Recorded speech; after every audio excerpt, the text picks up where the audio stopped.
Hello everyone, आप सभी का चीज़ी कोड में स्वागत है। तो आज के इस वीडियो में हम लोग अपने यूज़र को रजिस्टर कराएंगे और कोशिश करेंगे उसको लॉगिन भी करा पाएँ। तो शुरू करते हैं हमारा लेक्चर। तो अगर मैं इस एमवीवीएम पैटर्न की बात करूँ तो अभी तक हमने ये रेट्रोफिट वाला पोर्शन इंप्लीमेंट किया है और हमारी व्यू लेयर इंप्लीमेंट की है। तो यहाँ पे हमारे पास दो स्टेप्स हैं जो अभी हमें इंप्लीमेंट करना है। एक हमारे को रेपोजिटरी इंप्लीमेंट करनी है और एक हमें व्यू मॉडल इंप्लीमेंट करना है।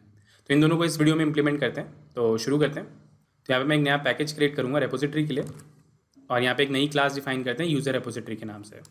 तो ये जो रेपोजिटरी वाली क्लास होती है या तो ये रिमोट डेटा सोर्स से बात करती है या लोकल डेटा सोर्स से।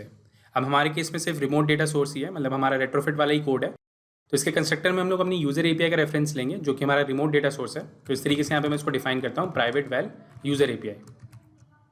तो इस तरीके से मैंने इसके कंस्ट्रक्टर में यूज़र एपीआई डिफाइन करी है क्योंकि हमारी रेपोजिटरी जो है वो यूज़र एपीआई के साथ इंटरेक्ट करेगी। और यहाँ पे हम लोग हेल्थ का यूज़ करें तो इस तरीके से यहाँ पे इसको इंजेक्ट करा लेते हैं। तो जब भी हमें यूज़र रेपोजिटरी का ऑब्जेक्ट चाहिए होगा तो हमारे लिए हेल्थ ये वाला ऑब्जेक्ट क्रिएट करेगा और उसको यहाँ पे पास करेगा। तो अगर मैं इस पर कंट्रोल क्लिक करता हूँ तो ये हमारा एक इंटरफेस है जो हमने रेट्रोफिट के लिए बनाया था। और अगर मैं अपने इस नेटवर्क मॉड्यूल पे जाता हूँ तो इस तरीके से हमारे को यूज़र एपीआई का ऑब्जेक्ट मिलेगा। तो वापस चलते हैं और अपने यूज़र रेपोजिटरी के अंदर कुछ फंक्शंस डिफाइन करते हैं।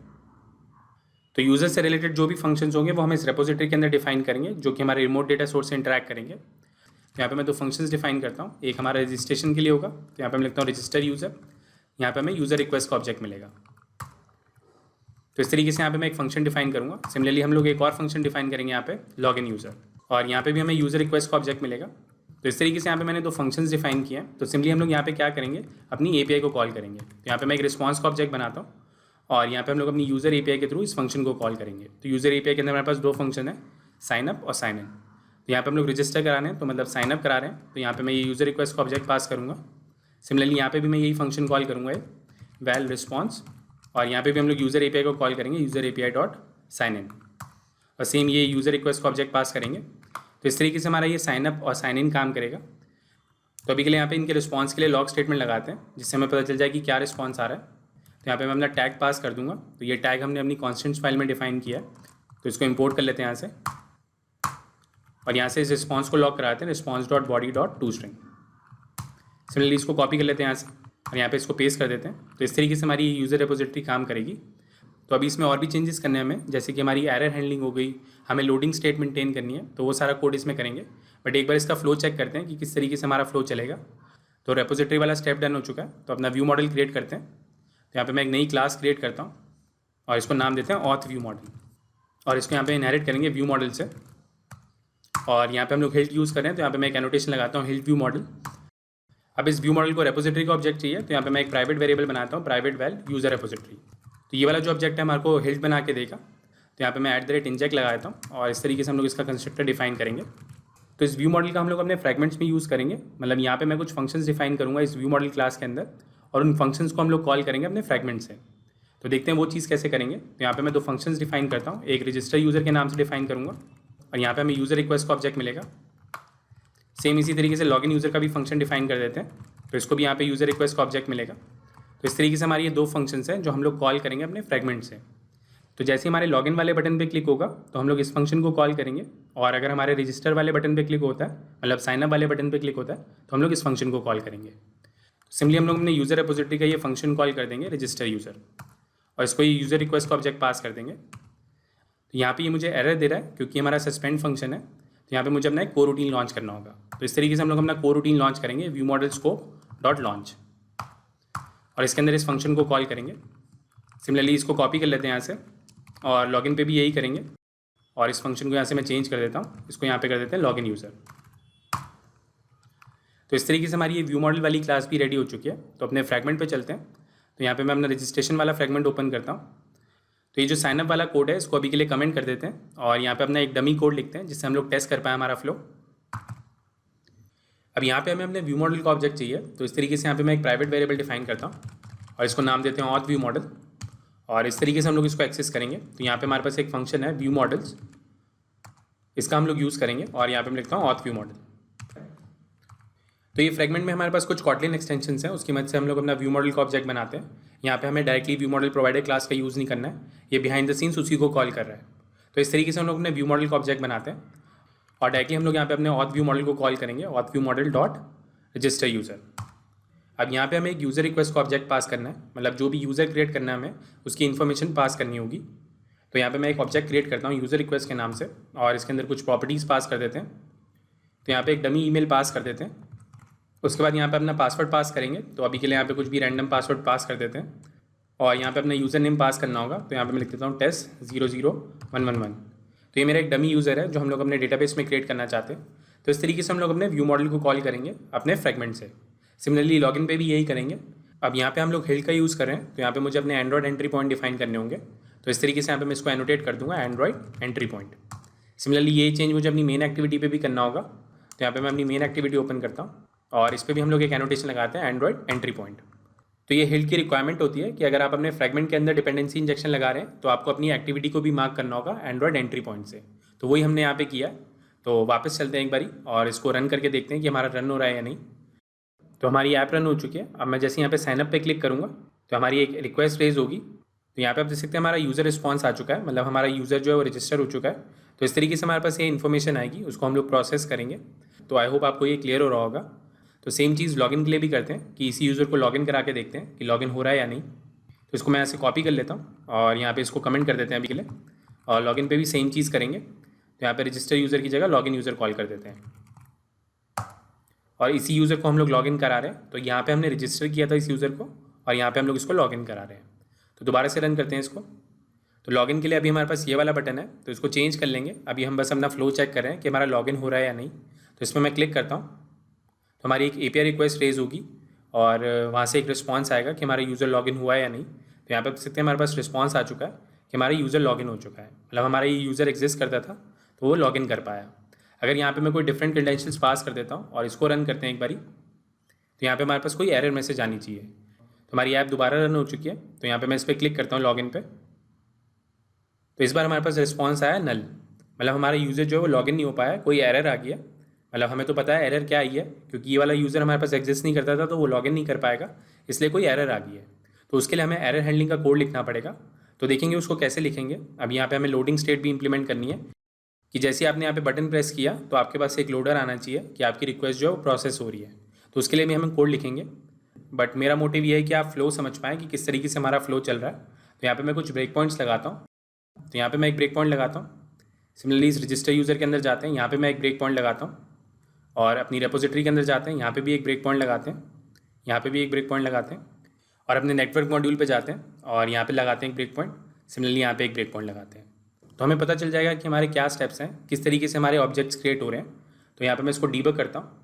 तो यहाँ पे आप देख सकते हैं हमारा ब्रेक पॉइंट हिट हो चुका है। तो सबसे पहले हमारे पास बटन साइनअप का ऑन क्लिक कॉल हुआ है, क्योंकि मैंने बटन पे क्लिक किया था तो उसका हमारा ऑन क्लिक कॉल हो गया। उसके बाद मैं इसको आगे एग्जीक्यूट करता हूँ। तो यहाँ पे आप देख सकते हैं हमारा रेट्रोफिट का ऑब्जेक्ट बन रहा है। उसके बाद हमारा यूज़र API का ऑब्जेक्ट बनेगा। अब क्योंकि मुझे यहाँ पे रेपोजिटरी का ऑब्जेक्ट चाहिए, तो पहले उसने यूज़र API का ऑब्जेक्ट बनाया, उसके बाद ये यूज़र रेपोजिटरी का ऑब्जेक्ट बनाया और उसको यहाँ पे पास किया। फिर उसके बाद हमने यूज़र रेपोजिटरी से कॉल किया रजिस्टर यूज़र। तो रजिस्टर यूज़र हमारे रेपोजिटरी के अंदर जाएगा। तो यहाँ पे देख सकते हैं हमारी रेपोजिटरी के अंदर आ गया है वो, और उसने यहाँ से साइनअप फंक्शन कॉल किया। तो जैसे ये साइनअप फंक्शन कॉल हुआ जो हमारी API को हिट करेगा, और वहाँ से हमारे पास रिस्पॉन्स आया है। तो यहाँ पे देख सकते हैं हमारे पास रिस्पॉन्स आ चुका है। तो अगर मैं इस रिस्पॉन्स को ओपन करता हूँ तो यहाँ पे आप देख सकते हैं हमारे पास एरर आ रहा है, और अगर मैं इस एरर बॉडी को ओपन करता हूँ तो यहाँ पे आप देख सकते हैं हमारे पास मैसेज आ रहा है यूज़र ऑलरेडी एग्जिस्ट। क्योंकि हमने कोड में तो कोई चेंज नहीं किया है, हमने सेम यूज़र रजिस्टर कराया, तो हमारे पास एक एरर मैसेज आ गया यूज़र ऑलरेडी एग्जिस्ट। तो इस तरीके से हमारा ये पूरा प्रोसेस चल रहा है। तो आई होप आपको ये क्लियर हुआ होगा। तो अगर इसको इमेज की फॉर्म में समझे तो हम लोग इस वाली UI पे थे, हमने यहाँ पे बटन क्लिक किया। तो जैसे हमने बटन क्लिक किया तो हमारे व्यू मॉडल पे गया, वो व्यू मॉडल को उसने एक फंक्शन कॉल किया कि रजिस्टर यूज़र कर दो। अब रजिस्टर यूज़र उसने रेपोजिटरी का कॉल किया कि जाओ भैया रजिस्टर यूज़र कॉल कर दो। तो रेपोजिटरी से हमने अपनी API को कॉल किया, API ने हमें रिस्पॉन्स दिया, तो वो वापस रेपोजिटरी पे आया, रेपोजिटरी से हमारे पास व्यू मॉडल पे आएगा, और व्यू मॉडल से हमारे पास यहाँ पे आएगा। तो यहाँ पे हम लोग अपना इन्फॉर्मेशन शो करेंगे कि यूज़र रजिस्टर हुआ है या नहीं हुआ, या अगर कोई एरर होती है तो वो हम यहाँ पे शो करेंगे। तो इस तरीके से हमारा ये डेटा फ्लो करता है। तो पहले हम लोग ऊपर से नीचे जाते हैं, मतलब व्यू लेयर से हम लोग रिमोट डेटा सोर्स तक जाएंगे या लोकल डेटा सोर्स तक जाएंगे। वहाँ से जो भी रिस्पॉन्स आएगा फिर वो ऊपर की तरफ ट्रैवल करेगा। तो आई होप आपको ये डेटा फ्लो समझ में आएगा और किस तरीके से हमारे एक्शन फ्लो कर रहे हैं। तो इस तरीके से हमारा ये MVVM पैटर्न काम कर रहा है। तो वापस कोड पे चलते हैं और कुछ चेंजेस करते हैं यहाँ पे। अब इस जगह पे हम लोग अपनी API रिक्वेस्ट रेज कर रहे हैं। तो यहाँ पे मुझे कोई तरीका चाहिए जिससे मैं बता पाऊँ कि हमारी ऐप जो है वो अभी लोडिंग स्टेट में है, मतलब वो API से डेटा लोड कर रही है, तो उसको थोड़ा सा टाइम लग रहा है। तो यहाँ पे हम लोग अपना लोडर शो करेंगे। उसके बाद जब हमारी API रिक्वेस्ट कंप्लीट हो जाएगी, मतलब ये वाला जो एंड पॉइंट है ये हमारे को डेटा दे देगा, तो या तो वो रिक्वेस्ट सक्सेसफुल होगी या हमारे पास कोई एरर आएगा। तो बेसिकली यहाँ पे हमारे पास 3 स्टेट हैं कि एक हमारी लोडिंग की स्टेट है। जैसे हम लोग ये API रिक्वेस्ट रेज करेंगे तो हमारे पास एक लोडर शो होना चाहिए। उसके बाद जैसे हमारे पास रिस्पॉन्स आ जाएगा या तो वो सक्सेसफुल होगा या वो एरर होगा। तो इसको एक इमेज की फॉर्म में भी समझते हैं। अब यहाँ से मैंने एक API रिक्वेस्ट रेज करी तो हमारा सर्वर कुछ प्रोसेसिंग करेगा और उसके बाद हमें कुछ आउटपुट देगा, मतलब हमें कुछ रिस्पॉन्स देगा। अब वो जो रिस्पॉन्स होगा हमारा या तो वो सक्सेसफुल होगा, मतलब जो डेटा हम लोग एक्सपेक्ट कर रहे थे वो डेटा मिल जाएगा हमें, या कोई एरर आएगी। तो अगर कोई एरर आएगी तो हमें एक मैसेज मिलेगा कि भैया ये वाली एरर आ रही है। फॉर एग्जाम्पल, अगर आप लॉगिन करने जा रहे हैं और आपका यूज़र एग्जिस्ट नहीं करता है तो हमारे पास एक मैसेज आएगा कि आपका यूज़र एग्जिस्ट नहीं करता है, या आपका पासवर्ड गलत होगा तो वो हमें बताएगा कि आपका पासवर्ड गलत है। तो इस तरीके से हमारे पास एक एरर आएगी और हमारे पास एक मैसेज भी आएगा। और अगर सक्सेसफुल होता है तो हमारे पास कुछ डेटा आएगा, उसको हम लोग प्रोसेस करेंगे। और इसी बीच में हमारे पास एक लोडिंग स्टेट भी होगी। जैसे मैं ये API रिक्वेस्ट रेज करूँगा तो मैं अपनी ऐप को बता दूंगा कि भैया हमारा डेटा जो है वो लोड हो रहा है, तो हमारे पास यहाँ पे हम लोग लोडर शो करेंगे। तो आई होप आपको ये कॉन्सेप्ट क्लियर हुआ होगा 3 स्टेट्स का। एक हमारे पास लोडिंग की स्टेट है, एक हमारे पास सक्सेस की स्टेट है और एक हमारे पास एरर की स्टेट है। तो इसके लिए हम लोग एक पैटर्न फॉलो करते हैं जो कि गूगल रिकमेंडेड है।